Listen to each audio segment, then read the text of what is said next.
একদিনের আইসিইউর অক্সিজেনের খরচ যদি 50,000 টাকা হয়, তাহলে 50, 40, 60 বছরের অক্সিজেনের মূল্য কত হওয়া উচিত? ভাইরা আমার, যেই কথাটা বুঝাইতে চাইলাম,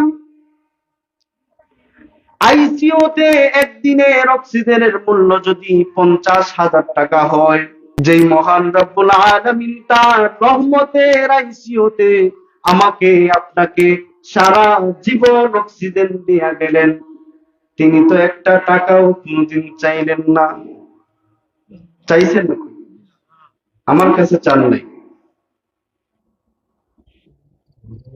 যেই মহান রব্বুল আলামিন সারাটা জীবন অক্সিজেন দিয়া বাঁচায় রাখলেন, অক্সিজেন ছাড়া 5টা মিনিটও বাঁচার উপায় আছে? বলেন না।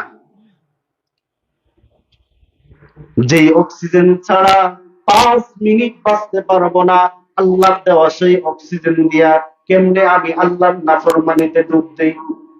একবারও চিন্তা করলাম?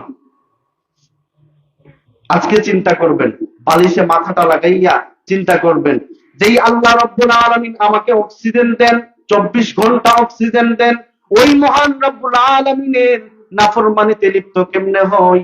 কেমনে আমি ওই আল্লাহর অক্সিজেন ব্যবহার করে সুদ খাই? কেমনে আমি ওই আল্লাহর অক্সিজেন ব্যবহার করে ঘুষ গ্রহণ করি? কেমনে আমি ওই আল্লাহর অক্সিজেন ব্যবহার করে মিথ্যা কথা বলি? কেমনে আমি ওই আল্লাহর অক্সিজেন ব্যবহার করে অন্যের উপর জুলুম করি, অন্যের উপর অত্যাচার করি, অন্যের সম্পদ খাই? কেমনে আমি ওই আল্লাহর অক্সিজেন ব্যবহার করে, ওই আল্লাহর দেওয়া নিয়ামত অক্সিজেন ব্যবহার করে কেমনে আমি নামাজটা ছাইড়া দিই? কেমনে আমি রোজাটা ভাঙিয়া ফেলি? কেমনে আমি আল্লাহর হুকুমগুলা অবহেলা করি? যদি আমার আল্লাহ ও আল্লাহর নাফরমানি করা অবস্থায়, গুনাহ করার অবস্থায়, পাপে লিপ্ত হওয়া অবস্থায় আমার আল্লাহ যদি অক্সিজেনটা বন্ধ কইরা দেয়, ও কামালপুরের মানুষ, একবার আজকে চিন্তা করে দেখবেন, আমার আল্লাহ যদি অক্সিজেনটা বন্ধ কইরা দেয়, আমার শেষ পরিণতি কেমন হবে?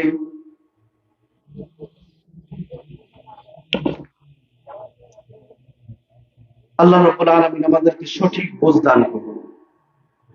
আমিন বলবেন না? আল্লাহ বলেন যে রব্বুল আলামিন তোমাদের জন্য এত নিয়ামত দিলেন, আরে মানুষ, ওই মহান রব্বুল আলামিনের ইবাদত করো।